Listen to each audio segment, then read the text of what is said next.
Big Blonde by Dorothy Parker. She was not a woman given to recollections. At her middle 30s, her old days were a blurred and flickering sequence, an imperfect film, dealing with the actions of strangers. Chapter 2. Hazel Morse was a large, fair woman of the type that incites some men when they use the word blonde to click their tongues and wag their heads roguishly. She prided herself upon her small feet and suffered for her vanity, boxing them in snub-toed, high-heeled slippers of the shortest, bearable size. The curious things about her were her hands, strange terminations to the flabby white arms splattered with pale tan spots. Long, quivering hands with deep and convex nails. She should not have disfigured them with little jewels. In her 20s, after the deferred death of a hazy widowed mother, she had been employed as a model in a wholesale dress establishment. It was still the day of the big woman, and she was then prettily colored and erect and high-breasted. Her job was not onerous, and she met numbers of men and spent numbers of evenings with them, laughing at their jokes and telling them she loved their neckties. Men liked her, and she took it for granted that the liking of many men was a desirable thing. Popularity seemed to her to be worth all the work that had to be put into its achievement. Men liked you because you were fun, and when they liked you, they took you out, and there you were. So, and successfully, she was fun. She was a good sport. Men like a good sport. No other form of diversion simpler or more complicated drew her attention. She never pondered if she might not be better occupied doing something else. Her ideas, or better, her acceptances, ran right along with those of the other substantially built blondes in whom she found her friends. When she had been working in the dress establishment some years, she met Herbie Morse.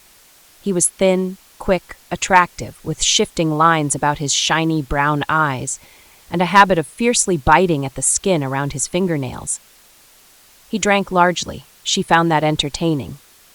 Her habitual greeting to him was an allusion to his state of the previous night. "Oh, what a peach you had," she used to say, through her easy laugh. "I thought I'd die, the way you kept asking the waiter to dance with you."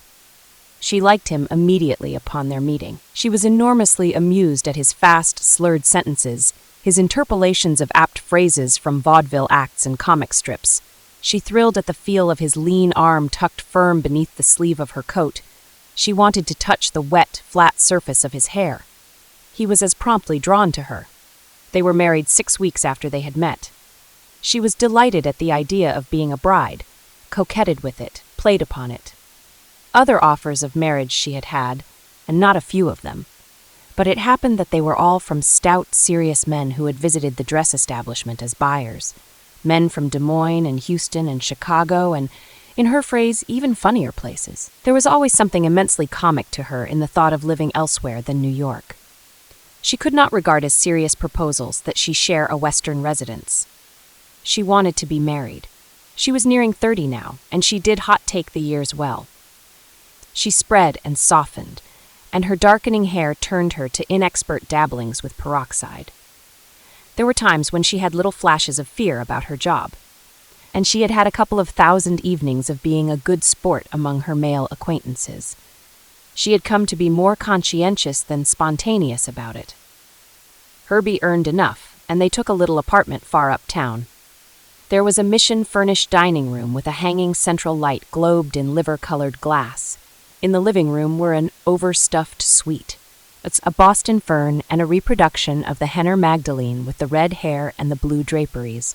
The bedroom was in gray enamel and old rose, with Herbie's photograph on Hazel's dressing table and Hazel's likeness on Herbie's chest of drawers. She cooked, and she was a good cook, and marketed and chatted with the delivery boys and the colored laundress. She loved the flat, she loved her life, she loved Herbie. In the first months of their marriage, she gave him all the passion she was ever to know. She had not realized how tired she was. It was a delight, a new game, a holiday, to give up being a good sport. If her head ached or her arches throbbed, she complained piteously, babyishly. If her mood was quiet, she did not talk. If tears came to her eyes, she let them fall.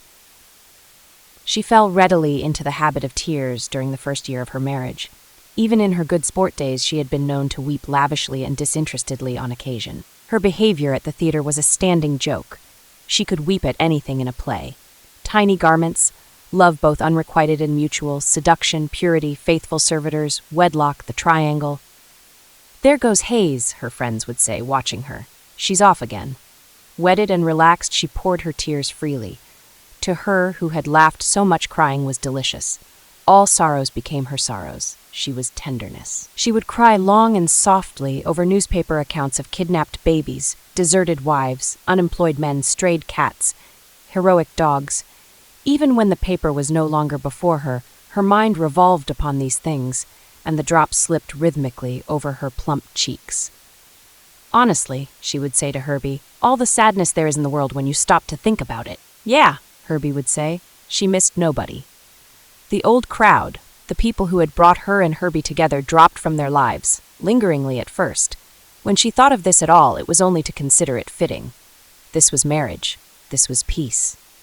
But the thing was that Herbie was not amused. For a time he had enjoyed being alone with her. He found the voluntary isolation novel and sweet. Then it palled with a ferocious suddenness.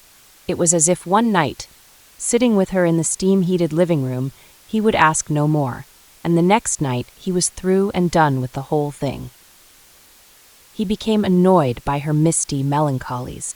At first, when he came home to find her softly tired and moody, he kissed her neck and patted her shoulder, and begged her to tell her Herbie what was wrong. She loved that. But time slid by, and he found that there was never anything really, personally, the matter. "Ah, for God's sake," he would say, "crabbing again? All right, sit here and crab your head off, I'm going out." And he would slam out of the flat and come back late and drunk. She was completely bewildered by what happened to their marriage. First they were lovers, and then, it seemed without transition, they were enemies. She never understood it. There were longer and longer intervals between his leaving his office and his arrival at the apartment. She went through agonies of picturing him run over and bleeding, dead and covered with a sheet. Then she lost her fears for his safety and grew sullen and wounded. When a person wanted to be with a person, he came as soon as possible. She desperately wanted him to want to be with her. Her own hours only marked the time till he would come. It was often nearly 9 o'clock before he came home to dinner. Always he had had many drinks, and their effect would die in him, leaving him loud and querulous and bristling for affronts. He was too nervous, he said, to sit and do nothing for an evening. He boasted, probably not in all truth, that he had never read a book in his life. "What am I expected to do? Sit around this dump on my tail all night?" he would ask, rhetorically. And again he would slam out, she did not know what to do. She could not manage him. She could not meet him. She fought him furiously. A terrific domesticity had come upon her, and she would bite and scratch to guard it. She wanted what she called a nice home. She wanted a sober, tender husband, prompt at dinner, punctual at work. She wanted sweet, comforting evenings. The idea of intimacy with other men was terrible to her. The thought that Herbie might be seeking entertainment in other women set her frantic. It seemed to her that almost everything she read, novels from the drugstore lending library, magazine stories, women's pages in the papers, dealt with wives who lost their husband's love. She could bear those at that better than accounts of neat, companionable marriage and living happily ever after. She was frightened. Several times when Herbie came home in the evening, he found her determinedly dressed. She had had to alter those of her clothes that were not new to make them fasten, and rouged. "Let's go wild tonight, what do you say?" she would hail him. "A person's got lots of time to hang around and do nothing when they're dead." So they would go out to chop houses and the less expensive cabarets. But it turned out badly. She could no longer find amusement in watching Herbie drink.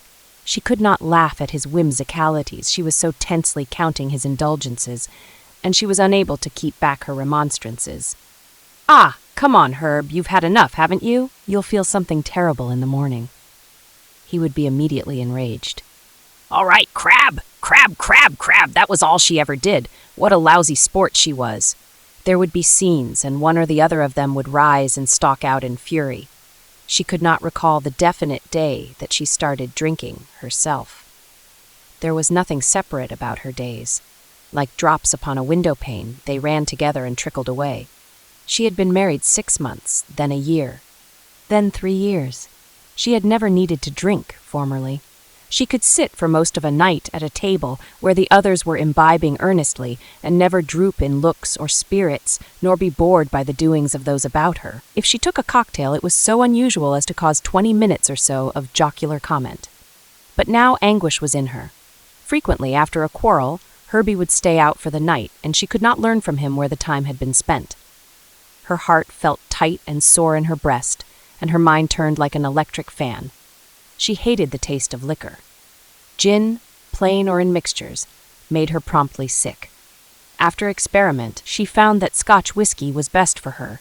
She took it without water because that was the quickest way to its effect. Herbie pressed it on her. He was glad to see her drink. They both felt it might restore her high spirits, and their good times together might again be possible. "Atta girl," he would approve her. "Let's see you get boiled, baby." But it brought them no nearer. When she drank with him, there would be a little while of gaiety, and then, strangely without beginning, they would be in a wild quarrel. They would wake in the morning not sure what it had all been about, foggy as to what had been said and done, but each deeply injured and bitterly resentful. There would be days of vengeful silence. There had been a time when they had made up their quarrels, usually in bed. There would be kisses and little names and assurances of fresh starts. "Oh, it's going to be great now, Herb. We'll have swell times. I was a crab. I guess I must have been tired, but everything's going to be swell. You'll see." Now there were no gentle reconciliations. They resumed friendly relations only in the brief magnanimity caused by liquor, before more liquor drew them into new battles. The scenes became more violent. There were shouted invectives and pushes, and times sharp slaps. Once she had a black eye. Herbie was horrified next day at sight of it. He did not go to work. He followed her about, suggesting remedies and heaping dark blame on himself. But after they had had a few drinks to pull themselves together, she made so many wistful references to her bruise that he shouted at her and rushed out and was gone for 2 days. Each time he left the place in a rage, he threatened never to come back. She did not believe him, nor did she consider separation. Somewhere in her head or her heart was the lazy, nebulous hope that things would change, and she and Herbie settle suddenly into soothing married life. Here were her home, her furniture, her husband, her station. She summoned no alternatives. She could no longer bustle and potter. She had no more vicarious tears. The hot drops she shed were for herself. She walked ceaselessly about the rooms, her thoughts running mechanically round and round Herbie. In those days began the hatred of being alone that she was never to overcome.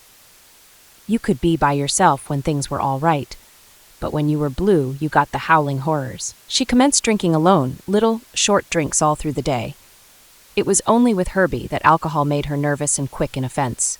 Alone, it blurred sharp things for her. She lived in a haze of it. Her life took on a dreamlike quality. Nothing was astonishing. A Mrs. Martin moved into the flat across the hall. She was a great blonde woman of 40, a promise in looks of what Mrs. Morse was to be. They made acquaintance, quickly became inseparable. Mrs. Morse spent her days in the opposite apartment. They drank together, to brace themselves after the drinks of the nights before. She never confided her troubles about Herbie to Mrs. Martin. The subject was too bewildering to her to find comfort in talk. She let it be assumed that her husband's business kept him much away. It was not regarded as important. Husbands, as such, played but shadowy parts in Mrs. Martin's circle. Mrs. Martin had no visible spouse. You were left to decide for yourself whether he was or was not dead. She had an admirer, Joe, who came to see her almost nightly. Often he brought several friends with him. The boys, they were called. The boys were big, red, good-humored men, perhaps 45, perhaps 50. Mrs. Morse was glad of invitations to join the parties. Herbie was scarcely ever at home at night now. If he did come home, she did not visit Mrs. Martin. An evening alone with Herbie meant inevitably a quarrel, yet she would stay with him. There was always her thin and wordless idea that maybe this night things would begin to be all right. The boys brought plenty of liquor along with them whenever they came to Mrs. Martin's. Drinking with them, Mrs. Morse became lively and good-natured and audacious. She was quickly popular. When she had drunk enough to cloud her most recent battle with Herbie, she was excited by their approbation. Crab, was she? Rotten sport, was she? Well, there were some that thought different. Ed was one of the boys. He lived in Utica, had his own business there, was the odd report, but he came to New York almost every week. He was married.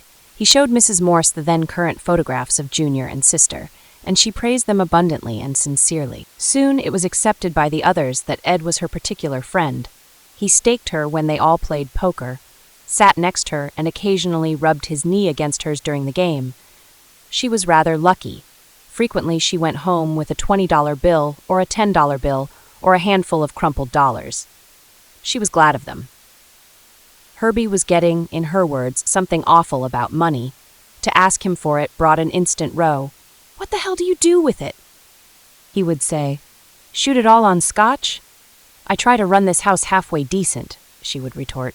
"Never thought of that, did you? Oh no, his lordship couldn't be bothered with that." Again, she could not find a definite day to fix the beginning of Ed's proprietorship.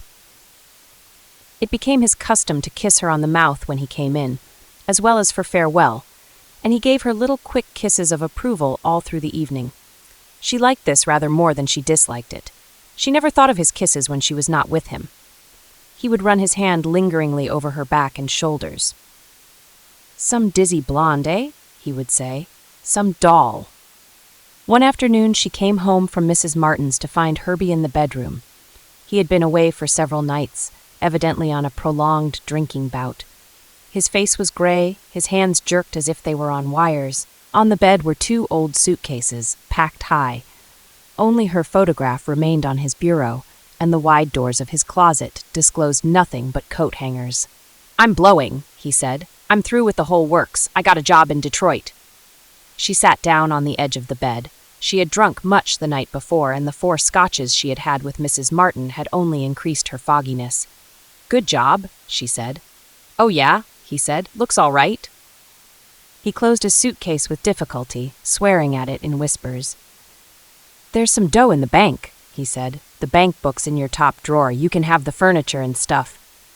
He looked at her, and his forehead twitched. "God damn it, I'm through. I'm telling you," he cried. "I'm through." All right, she said. "I heard you, didn't I?" She saw him as if he were at one end of a canyon and she at the other. Her head was beginning to ache bumpingly, and her voice had a dreary, tiresome tone. She could not have raised it. "Like a drink before you go?" she asked. Again he looked at her, and a corner of his mouth jerked up. "Cockeyed again for a change, aren't you?" he said. "That's nice. Sure, get a couple of shots, will you?" She went to the pantry, mixed him a stiff highball, poured herself a couple of inches of whiskey and drank it. Then she gave herself another portion and brought the glasses into the bedroom. He had strapped both suitcases and had put on his hat and overcoat. He took his highball. "Well," he said, and he gave a sudden, uncertain laugh. "Here's mud in your eye." "Mud in your eye," she said. They drank. He put down his glass and took up the heavy suitcase. "Got to get a train around 6, he said. She followed him down the hall. There was a song that Mrs. Martin played doggedly on the phonograph, running loudly through her mind. She had never liked the thing. "Night and daytime, always playtime. Ain't we got fun?" At the door, he put down the bags and faced her. "Well," he said. "Well, take care of yourself. You'll be all right, will you?" "Oh, sure," she said. He opened the door, then came back to her, holding out his hand. "Bye, Hayes," he said. "Good luck to you." She took his hand and shook it. "Pardon my wet glove," she said. When the door had closed behind him, she went back to the pantry. She was flushed and lively when she went into Mrs. Martin's that evening. The boys were there, Ed among them. He was glad to be in town, frisky and loud and full of jokes, but she spoke quietly to him for a minute. "Herbie blew today," she said. "Going to live out west." "That so?" he said. He looked at her and played with the fountain pen clipped to his waistcoat pocket. "Think he's gone for good, do you?" he asked. "Yeah," she said. "I know he is. I know. Yeah." "You going to live on across the hall just the same?" he said. "Know what you're going to do?" "Gee, I don't know," she said. "I don't give much of a damn." "Oh, come on, that's no way to talk," he told her. "What you need a little snifter. How about it?" "Yeah," she said, "just straight." She won $43 at poker. When the game broke up, Ed took her back to her apartment. "Got a little kiss for me?" he asked. He wrapped her in his big arms and kissed her violently. She was entirely passive. He held her away and looked at her. "Little tight, honey?" he asked anxiously. Not going to be sick, are you? Me? She said. I'm swell. When Ed left in the morning, he took her photograph with him. He said he wanted her picture to look at, up in Utica. You can have that one on the bureau, she said. She put Irby's picture in a drawer, out of her sight. When she could look at it, she meant to tear it up. She was fairly successful in keeping her mind from racing around him. Whiskey slowed it for her. She was almost peaceful, in her mist. She accepted her relationship with Ed without question or enthusiasm. When he was away, she seldom thought definitely of him. He was good to her. He gave her frequent presents and a regular allowance. She was even able to save. She did not plan ahead of any day, but her wants were few, and you might as well put money in the bank as have it lying around. When the lease of her apartment neared its end, it was Ed who suggested moving. His friendship with Mrs. Martin and Joe had become strained over a dispute at poker. A feud was impending. Let's get the hell out of here, Ed said. What I want you to have is a place near the Grand Central. Make it easier for me. So she took a little flat in the 40s. A colored maid came in every day to clean and to make coffee for her. She was through with that housekeeping stuff, she said, and Ed, 20 years married to a passionately domestic woman, admired this romantic uselessness and felt doubly a man of the world in abetting it. The coffee was all she had until she went out to dinner, but alcohol kept her fat. Prohibition she regarded only as a basis for jokes. You could always get all you wanted. She was never noticeably drunk and seldom nearly sober. It required a larger daily allowance to keep her misty-minded, too little, and she was achingly melancholy. Ed brought her to Jimmy's. He was proud with the pride of the transient who would be mistaken for a native in his knowledge of small recent restaurants occupying the lower floors of shabby brownstone houses, places where, upon mentioning the name of an habitué friend, might be obtained strange whiskey and fresh gin in many of their ramifications. Jimmy's place was the favorite of his acquaintances. There, through Ed, Mrs. Morse met many men and women, formed quick friendships. The men often took her out when Ed was in Utica. He was proud of her popularity. She fell into the habit of going to Jimmy's alone when she had no engagement. She was certain to meet some people she knew and join them. It was a club for her friends, both men and women. The women at Jimmy's looked remarkably alike, and this was curious, for through feuds, removals, and opportunities of more profitable contacts, the personnel of the group changed constantly, yet always the newcomers resembled those whom they replaced. They were all big women and stout, broad of shoulder and abundantly breasted, with faces thickly clothed in soft, high-colored flesh. They laughed loud and often, showing opaque and lustreless teeth like squares of crockery. There was about them the health of the big, yet a slight, unwholesome suggestion of stubborn preservation. They might have been 36 or 45 or anywhere between. They composed their titles of their own first names with their husbands' surnames: Mrs. Florence Miller, Mrs. Vera Riley, Mrs. Lillian Block. This gave at the same time the solidity of marriage and the glamour of freedom. Yet only one or two were actually divorced. Most of them never referred to their dimmed spouses. Some, a shorter time separate, described them in terms of great biological interest. Several were mothers, each of an only child, a boy at school somewhere, or a girl being cared for by a grandmother. Often, well on towards morning, there would be displays of Kodak portraits and of tears. They were comfortable women, cordial and friendly, and irrepressibly matronly. Theirs was the quality of ease. Become fatalistic, especially about money matters, they were unworried. Whenever their funds dropped alarmingly, a new donor appeared. This had always happened.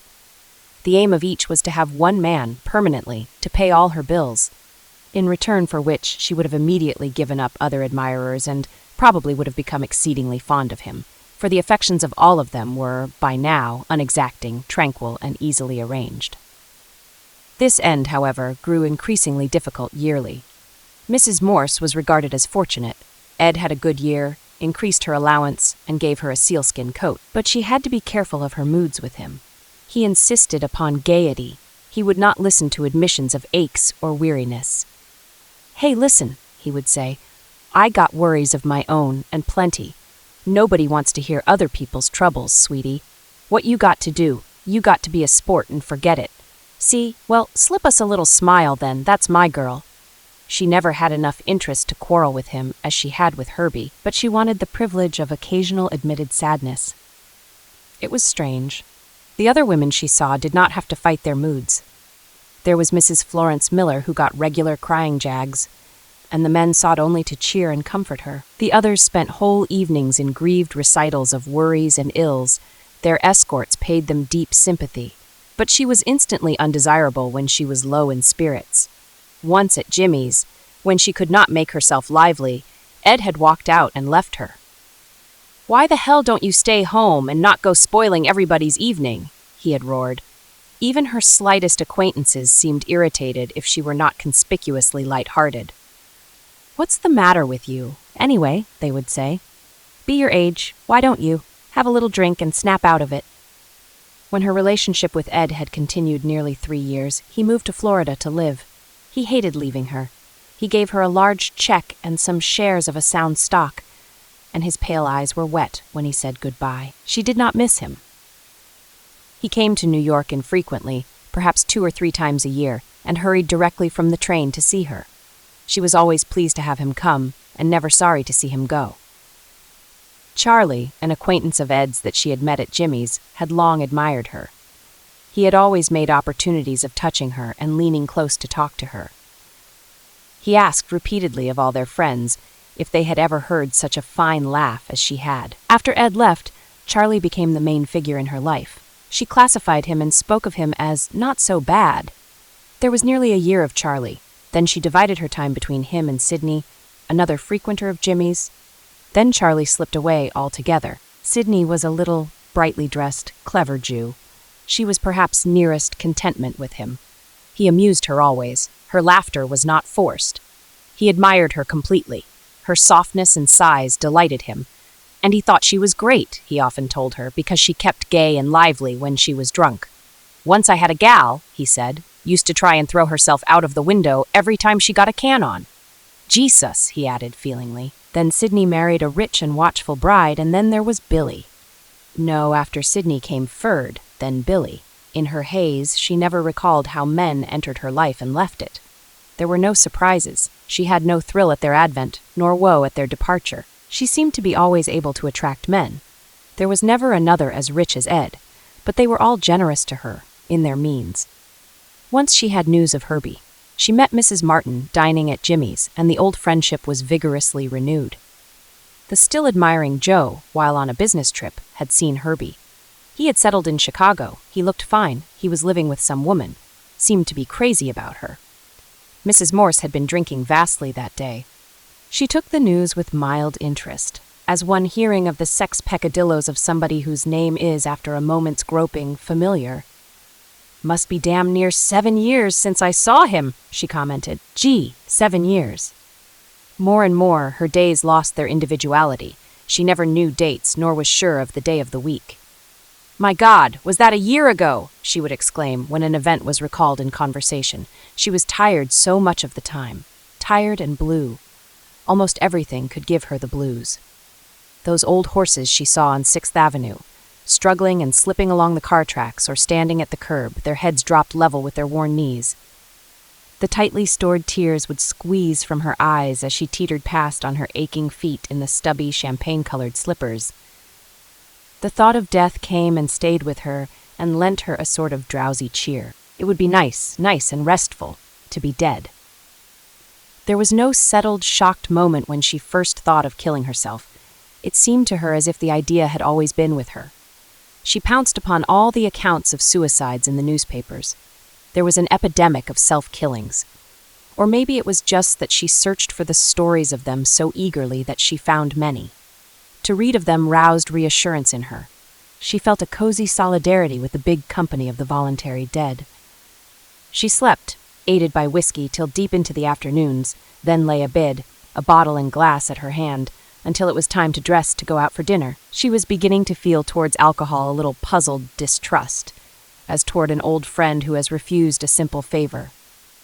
Whiskey could still soothe her for most of the time, but there were sudden, inexplicable moments when the cloud fell treacherously away from her, and she was sawn by the sorrow and bewilderment and nuisance of all living. She played voluptuously with the thought of cool, sleepy retreat. She had never been troubled by religious belief, and no vision of an afterlife intimidated her. She dreamed by day of never again putting on tight shoes, of never having to laugh and listen and admire, of never more being a good sport. Never. But how would you do it? It made her sick to think of jumping from heights. She could not stand a gun. At the theater, if one of the actors drew a revolver, she crammed her fingers into her ears and could not even look at the stage until after the shot had been fired. There was no gas in her flat. She looked long at the bright blue veins in her slim wrists, a cut with a razor blade, and there you'd be. But it would hurt like hell, and there would be blood to see. Poison, something tasteless and quick and painless, was the thing, but they wouldn't sell it to you in drugstores because of the law. She had few other thoughts. There was a new man now, Art. He was short and fat and exacting and hard on her patience when he was drunk. But there had been only occasionals for some time before him, and she was glad of a little stability. 2. Art must be away for weeks at a stretch, selling silks, and that was restful. She was convincingly gay with him, though the effort shook her viciously. "The best sport in the world," he would murmur deep in her neck. "The best sport in the world." One night, when he had taken her to Jimmy's, she went into the dressing room with Mrs. Florence Miller. There, while designing curly mouths on their faces with lip rouge, they compared experiences of insomnia. "Honestly," Mrs. Morse said, "I wouldn't close an eye if I didn't go to bed full of scotch. I lie there and toss and turn, blue. Does a person get blue lying awake that way?" "Say, listen, Hazel," Mrs. Miller said impressively. "I'm telling you I'd be awake for a year if I didn't take Veronal. That stuff makes you sleep like a fool." "Isn't it poison or something?" Mrs. Morse asked. "Oh, you take too much and you're out for the count," said Mrs. Miller. "I just take 5 grains. They come in tablets. I'd be scared to fool around with it. But 5 grains and you cork off pretty." "Can you get it anywhere?" Mrs. Morse felt superbly Machiavellian. "Get all you want in Jersey," said Mrs. Miller. "They won't give it to you here without you have a doctor's prescription. Finished? We'd better go back and see what the boys are doing." That night, Art left Mrs. Morse at the door of her apartment. His mother was in town. Mrs. Morse was still sober, and it happened that there was no whiskey left in her cupboard. She lay in bed, looking up at the black ceiling. She rose early for her and went to New Jersey.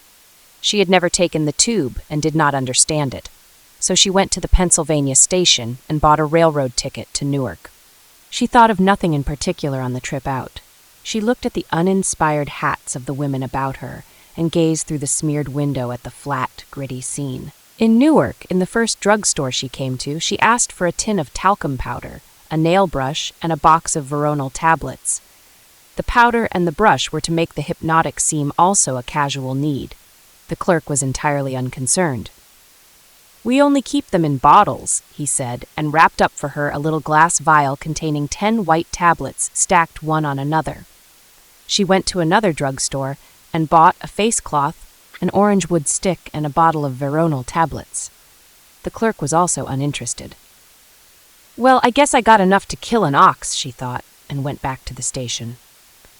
At home, she put the little vials in the drawer of her dressing table and stood looking at them with a dreamy tenderness. "There they are. God bless them," she said, and she kissed her fingertip and touched each bottle. The colored maid was busy in the living room. "Hey, Nettie," Mrs. Morse called. "Be an angel, will you? Run around to Jimmy's and get me a quart of scotch." She hummed while she awaited the girl's return. During the next few days, whiskey ministered to her as tenderly as it had done when she first turned to its aid. Alone, she was soothed and vague. At Jimmy's, she was the gayest of the groups. Art was delighted with her. Then, one night, she had an appointment to meet Art at Jimmy's for an early dinner.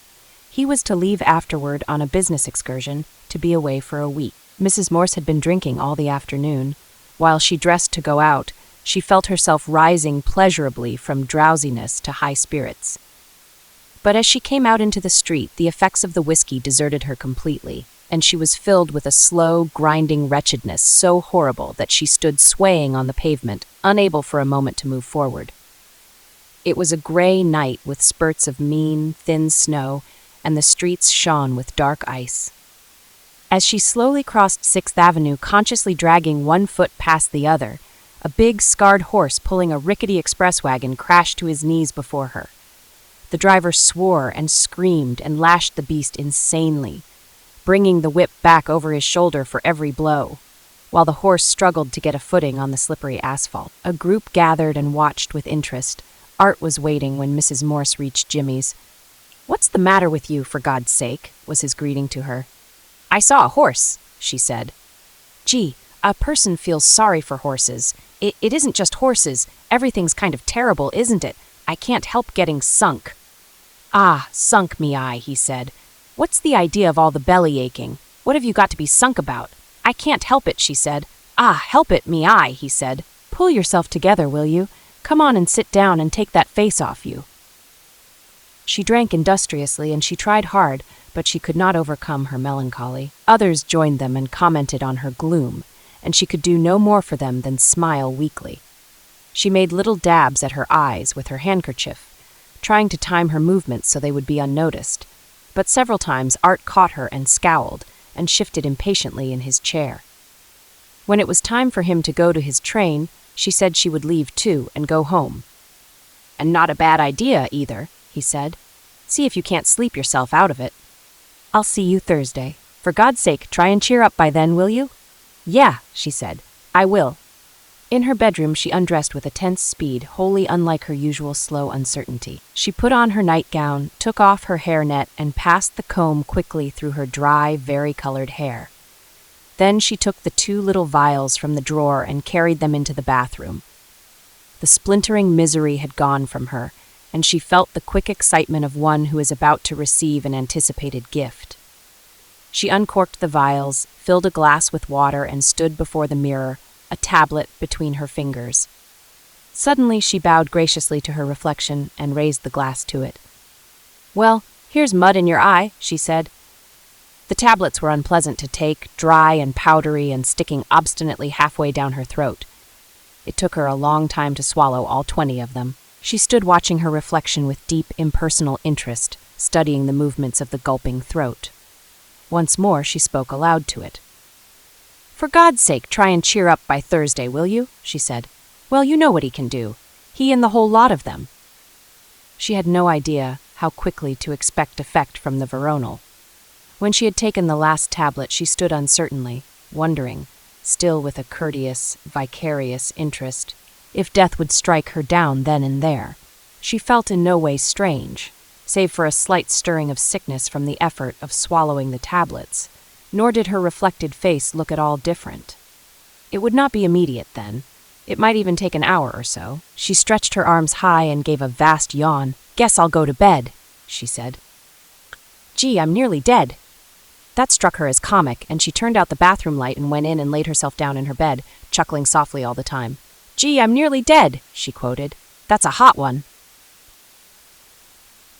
Nettie, the colored maid, came in late the next afternoon to clean the apartment and found Mrs. Morse in her bed. But then, that was not unusual. Usually, though, the sounds of cleaning waked her, and she did not like to wake up. Nettie, an agreeable girl, had learned to move softly about her work.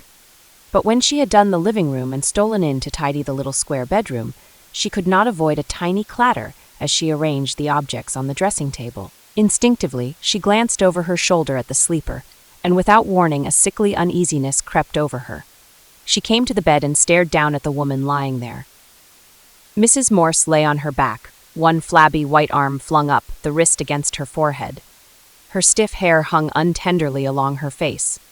The bed covers were pushed down, exposing a deep square of soft neck and a pink nightgown, its fabric worn uneven by many launderings. Her great breasts, freed from their tight confiner, sagged beneath her armpits. Now and then she made knotted, snoring sounds, and from the corner of her opened mouth to the blurred turn of her jaw ran a lane of crusted spittle. "Miss Morse," Nettie called. "Oh, Miss Morse, it's terrible late." Mrs. Morse made no move. "Miss Morse," said Nettie. "Look, Miss Morse, how am I going to get this bed made?" Panic sprang upon the girl. She shook the woman's hot shoulder.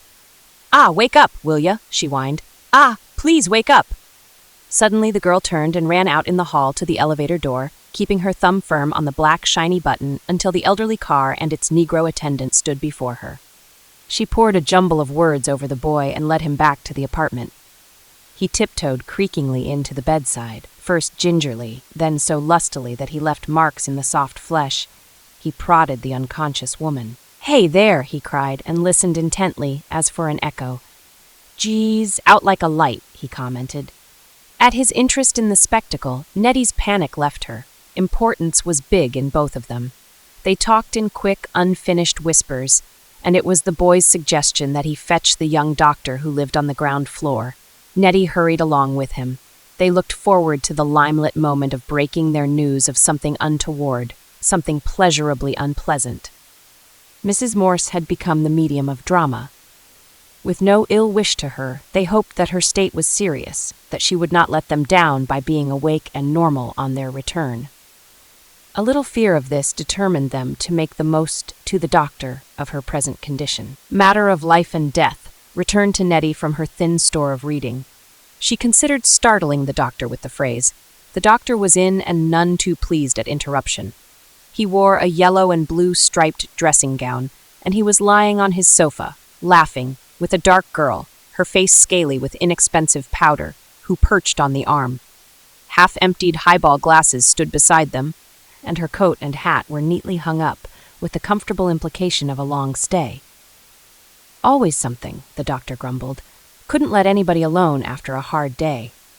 But he put some bottles and instruments into a case, changed his dressing gown for his coat, and started out with the Negroes. "Snap it up there, big boy," the girl called after him. "Don't be all night." The doctor strode loudly into Mrs. Morse's flat and onto the bedroom, Nettie and the boy right behind him. Mrs. Morse had not moved. Her sleep was as deep but soundless now. The doctor looked sharply at her, then plunged his thumbs into the lidded pits above her eyeballs and threw his weight upon them. A high, sickened cry broke from Nettie. "Look like he trying to push her right on the bed?" said the boy. He chuckled. Mrs. Morse gave no sign under the pressure. Abruptly, the doctor abandoned it, and with one quick movement swept the covers down to the foot of the bed. With another, he flung her nightgown back and lifted the thick, white legs, cross-hatched with blocks of tiny, iris-colored veins. He pinched them repeatedly with long, cruel nips back of the knees. She did not awaken.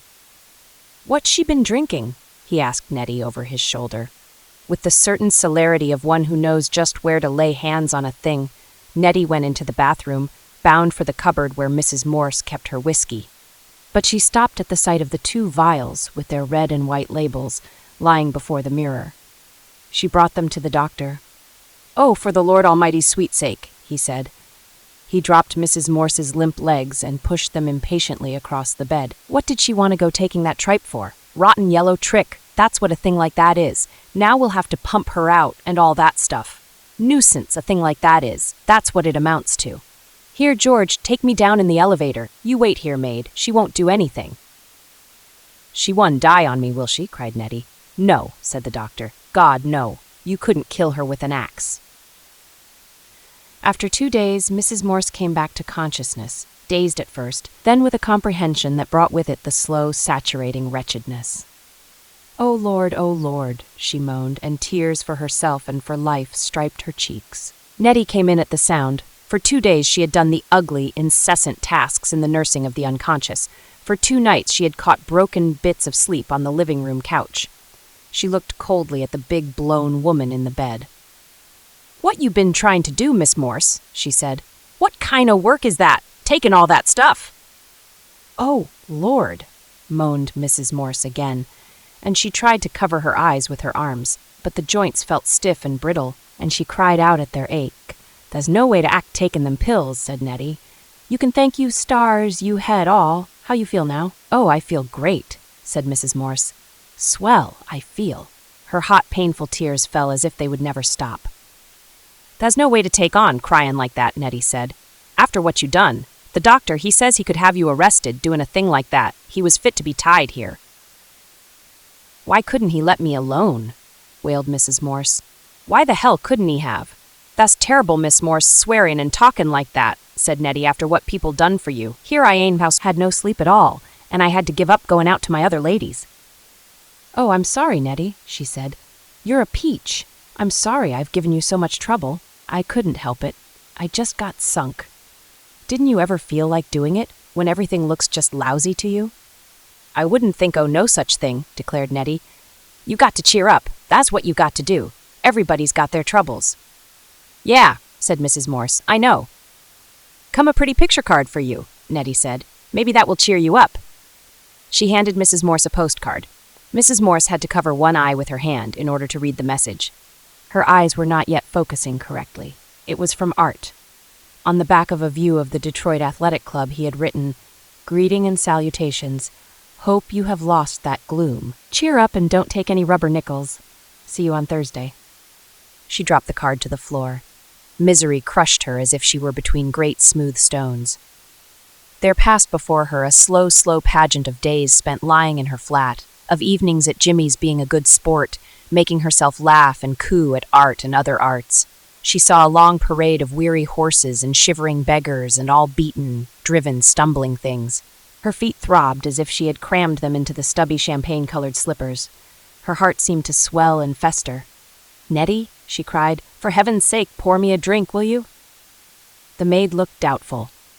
"Now you know, Miss Morse," she said, "you been near daid. I don't know if the doctor he let you drink nothing yet." "Oh, never mind him," she said. "You get me one and bring in the bottle. Take one yourself." "Well," said Nettie. She poured them each a drink, deferentially leaving hers in the bathroom to be taken in solitude, and brought Mrs. Morse's glass in to her. Mrs. Morse looked into the liquor and shuddered back from its odor. Maybe it would help.